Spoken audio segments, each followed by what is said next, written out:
Rice star रोज cycle के लिए गुल्लक में पैसे जमा करता था। सुबह का टाइम था, इसलिए नाश्ता करने के लिए वह नीचे जाता है। वहाँ पर उसका बाप खड़ा था। राइस स्टार अपने पापा को गुड मॉर्निंग बोलता है। गुड मॉर्निंग, नाश्ता करने बैठ। फिर राइस स्टार खाना खाने के लिए जाता है। खाना खाने को ठहर जाता है। फिर पापा बाहर से किसी को बुलाने लगते हैं। बाहर से एक लड़की आती है और पापा को कैसे हो पूछती है।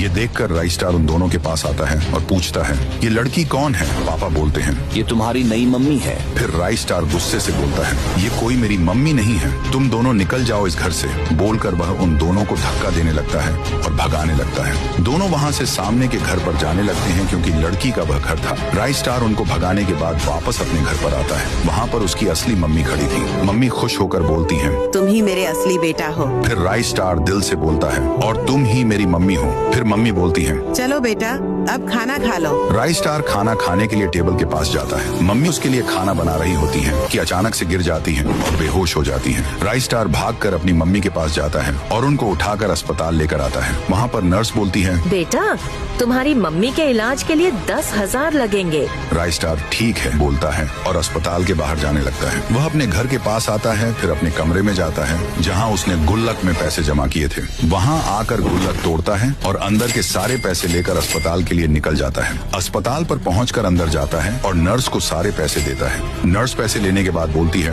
बाहर रुको, ऑपरेशन होना है। फिर राइस स्टार अस्पताल के बाहर जाकर पास में रुक जाता है। अंदर से उसकी माँ की रोने की आवाज आती है। राइस स्टार अंदर जाता है। नर्स बोलती है, उनको बेटा हुआ है, यानी तुम्हारा भाई, पर मैं तुम्हारी मम्मी को नहीं बचा पाई। राइस स्टार देखता है कि उसे नया भाई मिल गया है, पर उसकी मम्मी मर चुकी थी। राइस स्टार बहुत रोता है और मम्मी से बोलता है, प्लीज उठ जाओ मम्मी। फिर उसका भाई रोने लगता है। राइस स्टार उसको उठाकर अपने घर पर लेकर आता है। भाई रोए जा रहा था, रोना बंद नहीं कर रहा था। राइस स्टार को समझ नहीं आ रहा था कि उसे शांत कैसे किया जाए। उसे लगता है कि शायद उसे दूध चाहिए, इसलिए वह वहाँ से चला जाता है। राइस स्टार अपने पापा के घर के पास आता है जिन्हें उसने पहले भगाया था। वह दोनों आते हैं। राइस स्टार उनको रोक कर बोलता है, मेरा भाई बहुत रो रहा है, उसे दूध चाहिए, मुझे दूध दो। लड़की गुस्से से बोलती है, अबे चल निकल, तुझे पहले ही बोला था हमारे पास मत आ, अब निकल यहाँ से। बोलकर वह उसे मार मार के वहाँ से भगा देती है। राइस स्टार नासा के पास आता है। वहाँ पर चंद्रयान 3 रखा हुआ था।